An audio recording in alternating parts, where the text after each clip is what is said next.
Hello everyone. तो चलिए आज का क्लास स्टार्ट करते हैं और आज का क्लास आपका 600 कॉमन एरर्स सीरीज़ के नेक्स्ट पार्ट यानी पार्ट नंबर 3, इसको डे 3 भी बोलो और फिर पार्ट 3 भी बोल सकते हो। और ये है प्रीवियस ईयर के क्वेश्चन से लिया गया है। एसएससी सीजीएल के मेंस एग्ज़ाम में जो पूछा गया था 2011 में, उससे रिलेटेड है। और इसको लेने का जो मेन मकसद है, इसमें ऐसे कुछ क्वेश्चंस हैं जिससे रिलेटेड काफ़ी ज़्यादा लोग आपस में विवाद कर बैठते हैं। तो उसके बारे में मैं आपको बताने वाला हूँ, आप देखोगे इसको अच्छे से। और इसी से एक क्वेश्चन में पहले भी टेस्ट में इंक्लूड किया हुआ था, तो कई सारे लोगों ने कहा था नहीं सर हाँ ऐसा होना चाहिए। तो मैंने प्रूफ के साथ बताया था कि क्यों वहाँ पे करेक्ट है और क्यों वहाँ पे क्या वहाँ पे एरर है। ठीक है, तो आज भी बताऊँगा सबके लिए। टेस्ट तो सबके लिए नहीं था उस दिन। अब ज़रा देख लो, जो लोग नए हैं वो देख लो कि टेलीग्राम पर अगर आप सर्च करते हो त्रिगीतम तो 2 ग्रुप मिलेगा आपको, एक त्रिगीतम 4am क्लब और second Trigeetam English YouTube channel. दोनों को ज्वाइन हो सकते हो क्विजेस के लिए। डेली बेसिस पर वहाँ पे क्विजेस मिलते हैं। आप प्रीवियस ईयर के क्वेश्चन को आराम से आसानी से वहाँ पर प्रैक्टिस कर पाओगे। अब ज़रा बात कर लेते हैं कि ये जो नंबर दिया हूँ ना, ये नंबर दिया हूँ प्रैक्टिस बैच के लिए, जिसको टास्क चाहिए वीकली बेसिस पे। अगर आपको टास्क चाहिए और उसी टास्क के अंदर में से टेस्ट चाहिए तो आप मुझे इस पर व्हाट्सएप पे मैसेज करोगे। बिल्कुल कॉल नहीं करना, कॉल करने का मौका मैं सबको देता हूँ एक बार ज्वाइन हो जाने के बाद। अब ज़रा बात कर लेते हैं कि फर्स्ट क्वेश्चन क्या है, ज़रा देखते जाओ यहाँ पे। ये फर्स्ट क्वेश्चन है, the minister for education vehemently refused the allegation that he had taken bribes, no error. क्या एरर है आपको पकड़ना है इसमें। तो देखिए फर्स्ट पार्ट में हम लोग एक एक पार्ट देखेंगे। पहले मैं हिंदी समझा दूँ इसका होता क्या है। यहाँ पर कह रहा है कि जो एजुकेशन के मिनिस्टर जो थे वो क्या किए थे, वह मेंटली रिफ्यूज्ड मतलब इनकार कर दिए थे बहुत ही उग्र तरीके से। द एलिगेशन को मतलब जो भी आरोप उन पर लगाया गया था उसको, that he had taken bribes कि उसने ब्राइब लिया था, उस एलिगेशन को क्या किया उन्होंने वेहमेंटली मतलब बिल्कुल ज़ोरदार तरीके से रिफ्यूज़ कर दिया। ठीक है, तो यहाँ पर देखिए एरर किस में, फर्स्ट पार्ट में हम लोग देखते हैं, चेक करते हैं। द मिनिस्टर फॉर एजुकेशन, इसी में थोड़ा सा विवाद है। क्या विवाद है, कई सारे लोग बोलते हैं और गूगल में आप सर्च करोगे तो इसका आंसर दिया रहेगा कि यहाँ 4 नहीं होना चाहिए, यहाँ पर ऑफ होना चाहिए, जो बिल्कुल ही गलत है। क्यों? क्योंकि यहाँ पर द मिनिस्टर फॉर एजुकेशन भी करेक्ट है और द मिनिस्टर ऑफ एजुकेशन भी करेक्ट है। आप अगर अच्छे से सर्च करोगे इसके बारे में तो आपको पता चलेगा कि फॉर एजुकेशन भी मतलब द मिनिस्टर फॉर एजुकेशन कहना भी गलत नहीं है, ये भी आपका करेक्ट है। ठीक है, आप पूरा गूगल में रिसर्च करना, इस क्वेश्चन को नहीं, इस क्वेश्चन को रिसर्च करोगे ना तो आपको पता चलेगा कि कई लोगों ने उसको गलत कर बैठा है, मतलब यहाँ पर गलत मान लिया है कि 4 नहीं होना चाहिए। भाई 4 भी करेक्ट है। यहाँ तक कि नेटिव इंग्लिश स्पीकर जो हैं, राइटर जो हैं, ऑथर हैं, वहाँ भी मतलब ब्रिटेन में, अमेरिका में सब लोग इस तरीके से भी यूज़ करते हैं द मिनिस्टर फॉर एजुकेशन, ना कि ये कह रहे हैं कि 4 गलत है, ऐसा वे लोग नहीं कहते, ऐसा भी यूज़ करते हैं। और द मिनिस्टर ऑफ एजुकेशन वो भी करेक्ट है, तो यहाँ किसी तरीके से गलत नहीं है। यहाँ पर क्या है, वेहमेंटली रिफ्यूज्ड। अब जरा देखो, रेफ्यूज है यहाँ पे वर्ब, वर्ब की विशेषता कौन बताएगा, उसको बताएगा एडवर्ब। तो क्या वह मेंटली एडवर्ब है? जी हाँ है। कैसे? LY लगा हुआ है तो ये एडवर्ब का साइन होता है।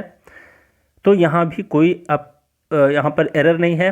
अब जरा देखो, the allegation that he had taken bribes. अब यहाँ पर हम लोग देखेंगे कि यहाँ भी कोई तरीके से कोई एरर नहीं है, लेकिन आपको यहाँ ध्यान देना होगा। अगर आप एक बहुत ही जो कह सकते हो कि डीप मीनिंग जिसको आता हो वही इसको करेक्ट कर पाता। जैसे यहाँ पर क्या एरर है मैं बताता हूँ।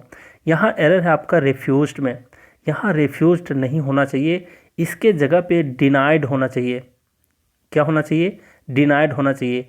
अब यहाँ पे सवाल खड़ा होता है कि रेफ्यूज़ एंड डिनाई में क्या फ़र्क है। तो मैं आपको आज समझा देता हूँ कि इन दोनों के बीच क्या फ़र्क है। तो रेफ्यूज जो है इसका मतलब होता है कि किसी चीज़ को अस्वीकार कर देना, है ना, किसी चीज़ को अस्वीकार कर देना। लेकिन डिनाई का क्या मतलब है? अस्वीकार कर देना या फिर मना कर देना, ये भी होता है रेफ्यूज़ का मतलब। लेकिन डिनाई का मतलब होता है क्या? तो इसका मतलब आप कह सकते हो, जिसको कह सकते हो नकार देना, है ना। तो दोनों में फ़र्क है, दोनों शब्दों में फ़र्क है। नकार देना और इसका मतलब क्या है? अस्वीकार कर देना। तो कब यूज़ करते हैं, किसके लिए? तो देखो, रेफ्यूज़ मतलब आप अस्वीकार कर रहे हो। मान लो मैं आपको कोई चीज़, एक कुछ भी दे रहा हूँ, मान लीजिए मैं आपको एक चॉकलेट दे रहा हूँ खाने को, आप क्या करोगे? रेफ्यूज़ करोगे, ना कि डिनाई करोगे। बात समझ में आ रही है? डिनाई कब करोगे? तो डिनाई किसी तथ्य की सत्यता जो होती है, उसका जो ट्रुथ होता है किसी तथ्य के ऊपर, किसी स्टेटमेंट के ऊपर, तो उसको अगर आप नकार देते हो ना, तब वहाँ पे यूज किया जाता है डिनाई करने को। समझ रहे हो? किसी तथ्य को आप अस्वीकार नहीं करते, मतलब किसी के ऊपर एलिगेशन लगा है तो आप उसको अस्वीकार नहीं करते, क्या करते हो? उसको आप नकार देते हो कि नहीं, ये एलिगेशन साफ साफ क्या है? गलत है। बात समझ में आ रही है? तो यहाँ पर क्या होना चाहिए? यहाँ पर डिनाइड होना चाहिए था। तो डिनाई होता है किसी एलिगेशन को, किसी अभियोग, आरोप प्रत्यारोप जो लगाए जाते हैं, किसी के ऊपर दोषारोपण किया जाता है, तो वैसे चीज़ों को नकारने में आप यूज़ करते हो डिनाइड का, ना कि रेफ्यूज़ का। और रेफ्यूज़ कब यूज़ करते हो? जब किसी चीज़ को आप अस्वीकार करते हो। कोई चीज़ आपको देता है, कोई ऑफ़र देता है किसी चीज़ का, या फिर कोई गिफ्ट देता है, आप उसको अगर रेफ्यूज़ कर देते हो, अस्वीकार कर देते हो, तो वहाँ पर यूज़ किया जाता है रेफ्यूज़ का। तो इतना डिटेल था इसके बारे में, और काफ़ी डीप पूछा था एक तरह से आप कह सकते हो। तो यहाँ पर समझ में आ गई होगी बात कि यहाँ पर सेकंड में एरर था, रिफ्यूज्ड के बदले यहाँ पर डिनाइड होना चाहिए था। ठीक, अब हम लोग बात करते हैं 22 नंबर का। देखो क्या है, if I were Zubin I would not attend the wedding come what may. यहाँ पर कह रहा है कम वॉट में का मतलब है चाहे जो भी हो, अगर मैं जुबीन होता तो शादी को अटेंड नहीं किया होता, ये इसका मतलब है। अब ज़रा देखो, जुबीन कोई व्यक्ति का नाम है। अब एक एक करके देखते हैं। फर्स्ट पार्ट में इफ़ आई वर जुबीन, भाई इफ़ आई वर जुबीन, आई के साथ तो वाज आना चाहिए था, फिर यहाँ पर वर है, मतलब यहीं पे एरर है। नहीं जी, ऐसा बिल्कुल नहीं है। क्या होना चाहिए यहाँ पे? तो if I were Zubin correct है। कैसे करेक्ट है ये मैं बताऊंगा अभी। देखो, आई वुड नॉट अटेंड, ये भी करेक्ट है। द वेडिंग कम वॉट में, ये भी करेक्ट है। मतलब ये सेंटेंस पूरा का पूरा करेक्ट है, कहीं भी किसी तरीके से एरर नहीं है। ठीक, अब सवाल आता है आपका जो दिमाग में चल रहा होगा कि आई के साथ वर कैसे आ गया। तो मैं आपको बता दूं कि इस तरीके का चीज़ जो कंडीशनल सेंटेंस होते हैं, कंडीशनल सेंटेंस इस तरीके के जो होते हैं, इसमें क्या होता है कि चाहे कोई भी आपका सब्जेक्ट हो, आई हो, वी हो, ही हो, शी हो, दे हो, कुछ भी हो, उसके साथ एक ही लगता है वर्ब, और वो है आपका वर। ना वॉज लगता है, ना इज़ लगता है, ना एम लगता है, कुछ भी नहीं लगता। हमेशा और हमेशा और सबके साथ लगता है वर, जब इस तरीके के कंस्ट्रक्शन हो, स्ट्रक्चर हो सेंटेंस के। ठीक है, तो याद रखना कि इस तरीके के कंडीशनल सेंटेंस हो तो सब सारे सब्जेक्ट के साथ आपको वर ही लगता है। ठीक है, अब इसका मीनिंग हुआ क्या, ज़रा देख लो। इफ़ आई वर जुबिन, अगर मैं जुबिन होता, और फिर अगर मैं जुबिन की जगह होता तो चाहे जो भी हो मैं शादी अटेंड नहीं किया होता, ये इसका अर्थ होता है। जैसे एक दो और भी मैं आपको एग्जांपल देने की कोशिश करता हूँ, समझने की कोशिश करना। देखो, जैसे मैं कहूँ, एक एग्जांपल लेता हूँ, एक एक करके देखो। If I were a bird, if I were a bird, बहुत बार सुने होंगे इस तरीके के sentence. I would fly, I would fly, क्या अर्थ है इसका? कि अगर मैं एक पक्षी होता तो मैं उड़ता, है ना। अगर मैं एक पक्षी होता तो उड़ता, ये इसका मीनिंग होता है। मतलब कंडीशन है इसके साथ कि अगर मैं ऐसा होता तो मैं ये कर बैठता। बात समझ रहे हो? तो इसका स्ट्रक्चर आप ध्यान में रखने की कोशिश करना। और आई के साथ यहाँ भी आपका वर लगा है। एक और मैं सेंटेंस देने की कोशिश करता हूँ। देखो, जैसे कोई क्वेश्चन से लेते हैं कि इफ़ यू के साथ लेते हैं। If you were a king, if you were a king, what would you do. Question है, मान लो कि अगर तुम एक राजा होते, क्या है कि अगर तुम राजा होते तो क्या करते। बात समझ रहे हो। तो इस तरीके के कंडीशन वाले सेंटेंस होते हैं तो सारे सब्जेक्ट के साथ आपका वर ही लगता है, इसलिए यहाँ पर कोई भी एरर नहीं है। एक दो और भी देख लो कंडीशन वाले सेंटेंस कैसे होते हैं। जैसे होता है if I had money, if I had money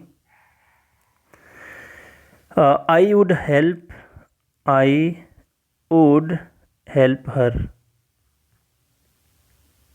ठीक है, क्या इसका अर्थ निकला कि अगर मेरे पास पैसे होते तो मैं उसकी सहायता करता।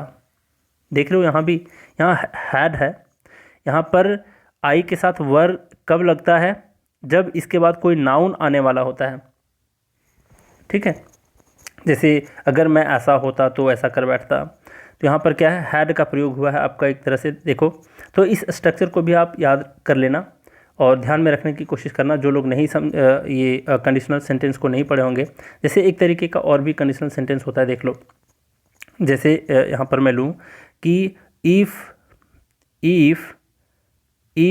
She comes here, if she comes here I will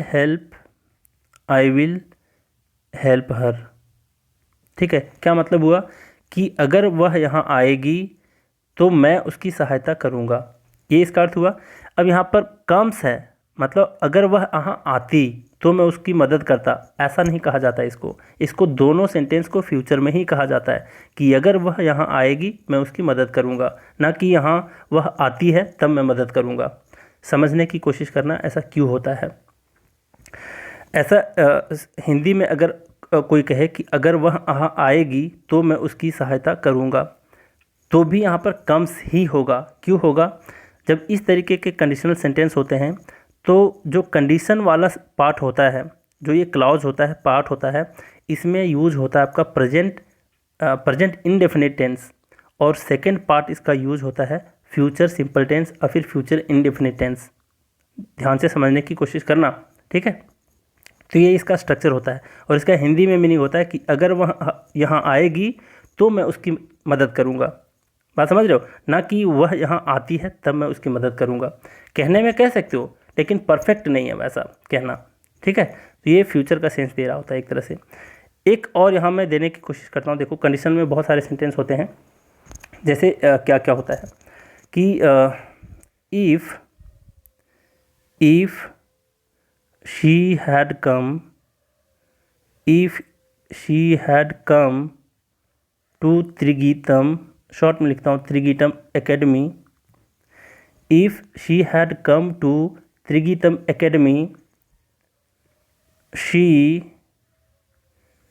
would have learned English. क्या इसका मतलब हुआ, तो इसका मतलब हुआ कि अगर वह त्रिगीतम एकेडमी आई होती तो अंग्रेजी सीखी होती, ये इसका मतलब है। समझ रहे हो। तो ये भी एक तरह का कंडीशनल सेंटेंस है। तो इस तरीके के स्ट्रक्चर को आप ध्यान में रख सकते हो। जैसे यहाँ पर वुड था और यहाँ पर क्या है, मतलब क्वेश्चन वाले में वुड था जब यहाँ वर वाला पार्ट था।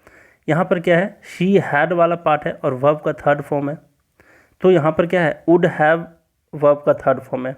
देख रहे हो स्ट्रक्चर कैसे चेंज हो रहा है। और सारे के सारे क्या बताया अभी तक मैंने, कंडीशनल सेंटेंसेस को ही बताया, ठीक है। अब जरा देखो, तो आप समझ गए होंगे कि इसमें कोई एरर नहीं था। अब हम लोग नेक्स्ट पार्ट देखते हैं। देख लो क्या है। नेक्स्ट है he says that he reads novels to pass away the time. अब यहाँ पे क्या एरर है, देखो कि वह कहता है कि वह जो नॉवेल्स पढ़ता है वो क्या करने के लिए, वो टाइम पास करने के लिए। लेकिन यहाँ पर जो पास अवे दे दिया है ना, तो यहीं पर इसका एरर है कि पास अवे का मतलब होता है किसी का मौत हो जाना। तो समय का मौत हो जाने के बारे में नहीं बता रहा है, ये कहना चाह रहा है कि वो टाइम पास करने की बात कह रहा है। तो यहाँ पर सिंपली होता to pass time, to pass time. और फिर डेफिनेट टाइम को बना रहा है क्वेश्चन में, तो द भी इसके पहले आप लगा सकते हो, कोई इशू नहीं है, ठीक। तो यहाँ पर टू पास टाइम होगा, ना कि टू पास अवे टाइम्स। बात समझ रहे हो। तो ये तो अभी समझ गया। अब देखो नेक्स्ट क्या है आपका 24 नंबर। ये कह रहा है he left for Mumbai on Sunday, मतलब संडे को उसने मुंबई के लिए रवाना हो गया। लेफ्ट फॉर सम प्लेस अगर दिया रहे, ध्यान से समझना, लेफ्ट फॉर कोई प्लेस का नाम, तो इसका मतलब होता है कि वहाँ के लिए वो रवाना हो गया। ऐसा नहीं कि मुंबई को छोड़ दिया, नहीं, वो मुंबई के लिए रवाना हो गया, मतलब मुंबई जा रहा है, ना कि मुंबई छोड़ रहा है। तो थोड़ा ध्यान से इसको समझने की कोशिश करना। क्या कह रहा है, he left for Mumbai on Sunday, Sunday को उसने मुंबई को रवाना हो गया। अराइव देयर, वहाँ पहुँचने के लिए। ऑन मंडे, मंडे को पहुँचने के लिए। ठीक है, तो यहाँ पर क्या एरर है देखना। जब भी इस तरीके के सेंटेंस अगर आपको मिलते हैं कि ही लेफ्ट फॉर मुंबई, तो कोई पर्पस से जा रहा होगा, कोई काम से जा रहा होगा, तो उसके साथ आपका वर्ब का आईएनजी फॉर्म नहीं लगता, वहाँ पर लगता है वर्ब टू इन्फिनेटिव, है ना। टू इन्फिनेटिव कहते हैं टू प्लस वर्ब का फर्स्ट फॉर्म, ये यूज होता है, जो मैं पढ़ा चुका हूँ ऑलरेडी, वर्ब्स के पूरा चैप्टर पढ़ा चुका हूँ। तो धीरे धीरे प्रैक्टिस करोगे तो समझ आ जाएगी बातें कि कब यहाँ पर आईएनजी होना चाहिए, कब टू प्लस वर्ब का फर्स्ट फॉर्म होना चाहिए। तो यहाँ बोला he left for Mumbai on Sunday to arrive there होगा, ना कि अराइविंग। ठीक है, तो यहाँ पर क्या होना चाहिए, टू अराइव, टू अराइव होना चाहिए। तो ये यहाँ पर एरर है। अब ज़रा देख लो 25 नंबर क्या कह रहा है। यहाँ बोल रहा है, ये कह रहा है आपका कि no sooner did the teacher enter the classroom the students got up, मतलब यहाँ पर ये बताना चाह रहा है कि जैसे ही शिक्षक क्लास में एंट्री लेते हैं सारे स्टूडेंट्स खड़े हो जाते हैं, है ना। जैसे ही वैसे ही, इसका ये सेंस होता है। और फिर जो ही त्यों ही, ये इसका सेंस होता है। किसका sense, no sooner, no sooner, और यहाँ पर क्या आना चाहिए, यहाँ पर आना चाहिए दैन, ये स्ट्रक्चर होता है इसका। नो सूनर दैन का स्ट्रक्चर होता है। ठीक, मतलब नो सूनर के साथ आपका दैन का प्रयोग होता है, जो यहाँ पर दैन कहीं भी नज़र आपका नहीं आ रहा। तो यहाँ पर क्या देखना चाहिए आपको कि द स्टूडेंट्स गॉट अप, मतलब थर्ड वाला पार्ट में क्या होना चाहिए था, द स्टूडेंट्स के पहले आपका दैन का प्रयोग होना चाहिए था। ठीक है, तो आपका थर्ड नंबर पार्ट में एरर है इसमें। अब जरा देखो, नो सूनर दैन का क्या अर्थ हुआ कि जो ही त्यों ही, मतलब जो ही टीचर एंट्री लेता है क्लासरूम में सारे स्टूडेंट्स खड़े हो जाते हैं। ठीक है, तो यहाँ पर दैन आना चाहिए था। अब एक तरह का और स्ट्रक्चर होता है, इसमें कन्फ्यूजिंग होता है। क्या होता है, एक होता है हार्डली, और फिर स्कैसली, बेयरली, इस तरीके के सेंटेंस भी होते हैं। तो हार्डली होता है, और यहाँ पर क्या होता है, हार्डली के साथ क्या लगता है, तो यहाँ पर वेन लगता है। हार्डली के साथ आपका वेन लगता है, और नो सूनर के साथ आपका दैन लगता है। तो दोनों को ख्याल रखना, दोनों के बेस पर क्वेश्चन पूछे जाते हैं। और ये मैं पढ़ाऊँगा जब मैं आपको एडवर्ब में इन्वर्जन करा रहा होऊंगा। ठीक है, किसको, इन्वर्जन का एक टॉपिक आता है आपका एडवर्ब में। इन्वर्जन का सिंपल मीनिंग होता है क्या, कि वर्ब जो होता है उसको रखा जाता है सब्जेक्ट से पहले। तो ज़रा देख लो, जैसे इन जनरल तो सब्जेक्ट के पहले नहीं रखते वर्ब को। जैसे मैं क्या कहने की कोशिश कर रहा हूँ, देखो यहाँ पर मैं कहने की कोशिश कर रहा हूँ कि द टीचर एंटर, यहाँ पे है द टीचर एंटर्ड, लिख लो इसको, द टीचर एंटर्ड। तो यहाँ पर क्या है आपका, एंटर्ड है आपका वर्ब, और ये सब्जेक्ट के बाद आया है। अगर आपको और भी हेल्पिंग वर्ब लगाना हो बिना क्वेश्चन वाले में, तो क्वेश्चन के साथ हम किसी सेंटेंस को क्या बनाते हैं, अगर किसी क्वेश्चन को किसी सेंटेंस को हमको क्वेश्चन में कन्वर्ट करना हो तो क्या करते हैं, डू, डज, डीड, इस तरीके का जो हेल्पिंग वर्ब होता है उससे स्टार्ट करते हैं। जब हेल्पिंग वर्ब से क्या करना हो, हमें क्वेश्चन बनाना हो। लेकिन इन्वर्जन में क्या होता है कि ये जो हेल्पिंग वर्ब है डीड, है ना, और फिर हैड भी हो सकता है, यहाँ पे डीड और हैड दोनों हो सकता है। तो जब भी सब्जेक्ट के पहले हम वर्ब को रखना स्टार्ट कर देते हैं तो उसी को कहा जाता है क्या, इन्वर्जन। तो ये हम लोग डिटेल में पढ़ेंगे जब हम लोग इन्वर्जन का टॉपिक पढ़ेंगे एडवर्ब में। तो इसको याद रखना, नो सूनर के साथ आपका क्या आता है, यहाँ पर दैन आता है, ना कि और भी कुछ, है ना। और यहाँ तो कुछ दिया ही नहीं है, तो इसके पहले दैन आना चाहिए था। तो no sooner did the teacher enter the classroom, ये एक पार्ट है। और यहाँ पर आपका लगेगा क्या, दैन से स्टार्ट होना चाहिए, than the students got up. ठीक है, तो दोनों पार्ट को आप समझिए। अब ज़रा बात करते हैं नेक्स्ट पार्ट में क्या एरर है। देखो, ये कह रहा है it is nothing else than pride, मतलब यह और कुछ नहीं है, ये प्राइड है ना, मतलब गर्व की बात है, ये कहने का मतलब बताना चाह रहा है आपको। तो यहाँ भी क्या एरर है आपका, यहाँ पर एरर है कि एल्स के साथ आपका दैन नहीं आता, तो क्या आता है, तो इसके साथ आपका बट आता है। किसके साथ, एल्स के साथ। तो अब आप कह सकते हो कि सर इसको भी तो हम लोग एरर मान सकते हैं, क्योंकि एल्स के बाद भी तो हम लोग बट लगा के इसको करेक्ट कर सकते हैं। जी हाँ, कर सकते हैं, लेकिन आपने दैन को कहाँ से हटाया है, पार्ट नंबर 3 से, इसलिए बट को आपको दैन के प्लेस पे प्लेस करना पड़ेगा। ठीक, तो एल्स के साथ आपका बट आता है, ना कि दैन। तो समझ गए कि पार्ट नंबर 3 में आपका एरर है। अब जरा हम लोग नेक्स्ट बातें करते हैं कि क्या है।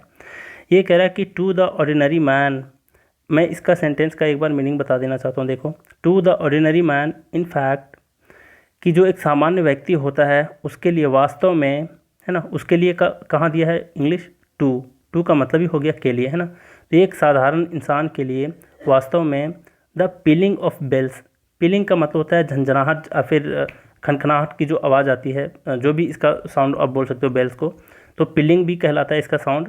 और एक आपका जैंगल दिया है, जैंगल भी बोलते हैं घंटी की आवाज़ को, है ना। तो ज़रा देखो कि जो घंटी की आवाज़ है वो साधारण इंसान के लिए वास्तव में क्या होता है, इज़ ए मोनोटोनस जैंगल, जो एक बिल्कुल ही बोरिंग सा आवाज़ होती है ना। जैंगल का मतलब आवाज़ हो गई, अब ये आपका बेल्स के आवाज़ को बोलेंगे। और मोनोटोनस का मतलब होता है बोरिंग, एंड अ न्यूसेंस, और बिल्कुल ही परेशानी है एक।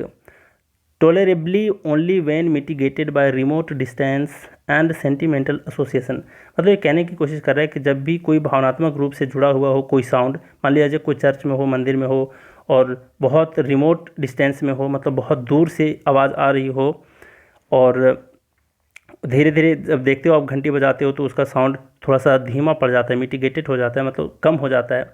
तो उसके वो जो साउंड होता है वो किसी के लिए सेंटिमेंटल हो सकता है, लेकिन एक साधारण इंसान के लिए वो क्या होता है, वास्तव में बिल्कुल ही वैसे आवाज़ मोनोटोनस होता है, और एक परेशानी होता है, उसको परेशानी फीलिंग आती है उसको सुन करके, है ना।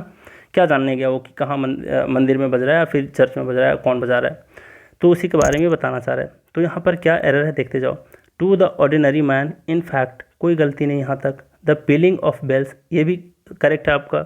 अब कहोगे कि द कैसे आ गया, तो पिलिंग एक तरह की साउंड है, मतलब ये नाउन है। बेल्स भी आपका नाउन है, ऑफ से जुड़ा हुआ है, तो मैं बताया था कहाँ आर्टिकल वाले चैप्टर में कि फर्स्ट नाउन, मतलब noun plus of plus noun है, तो फर्स्ट नाउन के पहले द का प्रयोग करते हैं, ये करेक्ट है।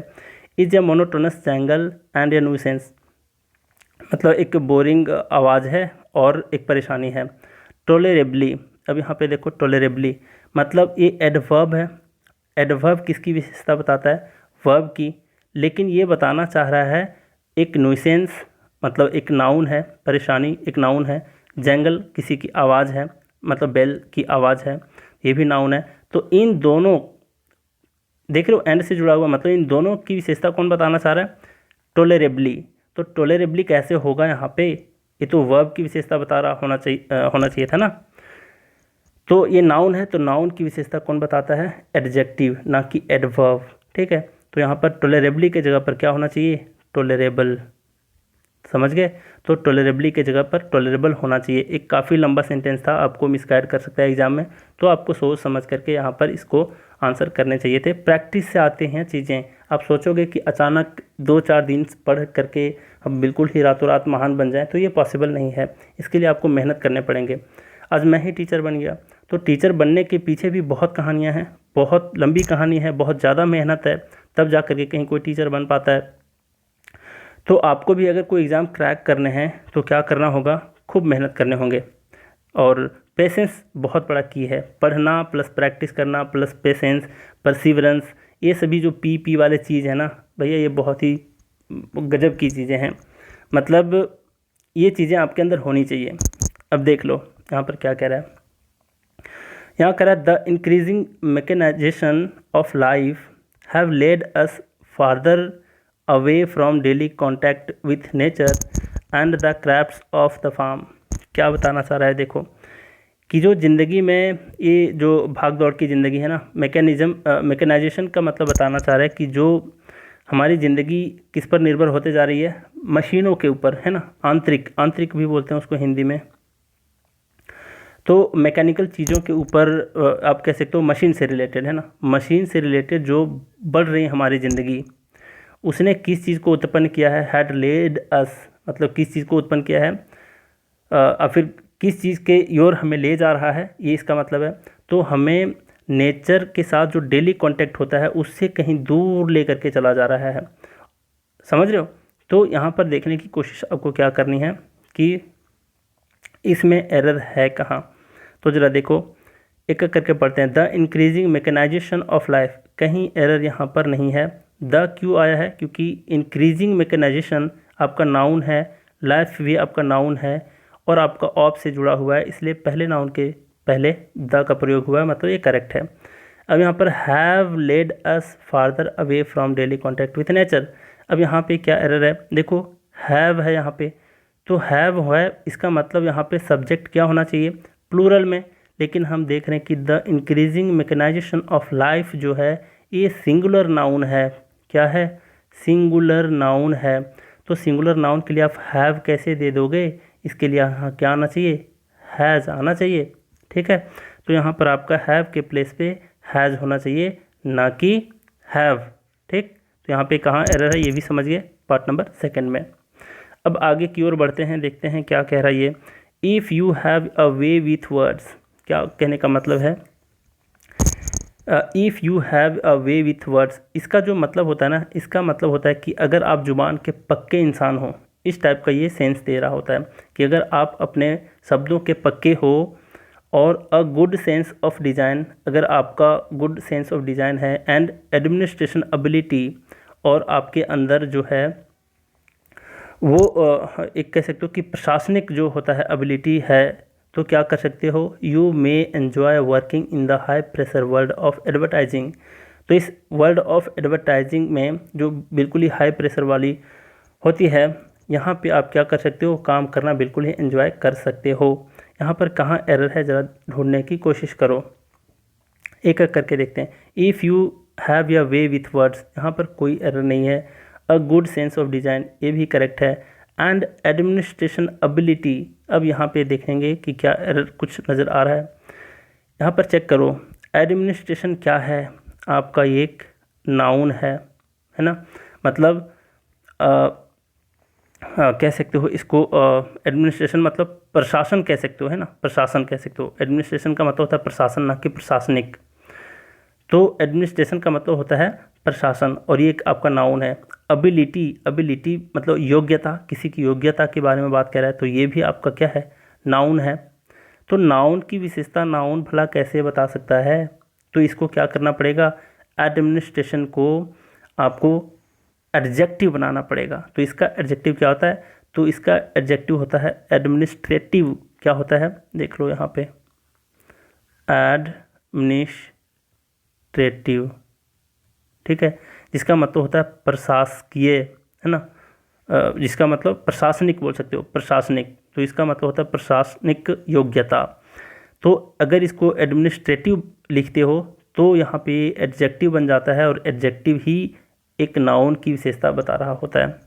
तो ये थोड़ा बहुत रीडिंग स्किल से आपका इम्प्रूव हो सकता है, ये काफ़ी टफ लेवल का माना जा सकता है। वैसे भी टियर 2 का एग्ज़ाम है, मतलब मेंस का एग्ज़ाम है सीजीएल का, तो थोड़ा बहुत तो आपका टेस्ट करेगा ही करेगा कि आप पढ़ने के हैबिट रखे हो कभी कि नहीं। अगर आप न्यूज़पेपर में देखते होगे तो ये सारे वर्ड आसानी से देखने को मिल जाएंगे। एडमिनिस्ट्रेशन, एडमिनिस्ट्रेटिव कब यूज होता है, कब नहीं होता, ठीक। तो यहाँ पर क्या होना चाहिए, नाउन की जगह पर एडजेक्टिव होना चाहिए, और एडजेक्टिव होता है यहाँ पर एडमिनिस्ट्रेटिव, ठीक है। अब हम लोग आगे की बात करते हैं, देख लो क्या है, ये लास्ट है आपका एक तरह से। क्या कह रहा है ये 29 नंबर, ये हम लोगों ने देख लिया ना 29। अब देखो 30 नंबर क्या कह रहा है ये, यहाँ पर बोल रहा है ये, last weeks sharp hike in the wholesale price of beef. अब पता नहीं किसने ये क्वेश्चन को सेट किया है। बीफ का मतलब इसे बड़े जानवर के मांस को कहते हैं, मांस जो होता है उसका, कि लास्ट वीक में जो शार्प हाइक हुआ था, मतलब बहुत ही ज़्यादा बढ़ोतरी हुआ था होलसेल प्राइस में, किसके, बीफ के, is a strong indication for higher meat cost to come. मतलब ये बहुत ही ज़्यादा तगड़े वाला इंडिकेशन है, किस चीज़ का, प्रतीक है, चिन्ह है किस चीज़ का, कि आने वाले टाइम में मीट का कॉस्ट बढ़ने वाला है। ये बताना ये चाह रहा है। कहाँ पे एरर है कहाँ नहीं है ये ज़रा देखने की कोशिश करेंगे। यहाँ पर है last weeks sharp hike in the wholesale price of beef. यहाँ पर क्या है, यहाँ पर किसी तरीके का कोई नज़र नहीं आ रहा, कोई भी एरर। आगे है is a strong indication for higher meat cost. यहाँ पे देखते हैं, यहाँ पे एक आप अगर बार बार चीज़ों को पढ़ोगे ना तो ये चीज़ें आ जाएंगी आपको। यहाँ पर फोर नहीं होना चाहिए, इंडिकेशन फॉर समथिंग नहीं होता, तो क्या होता है, ये होता है इंडिकेशन ऑफ समथिंग, है ना।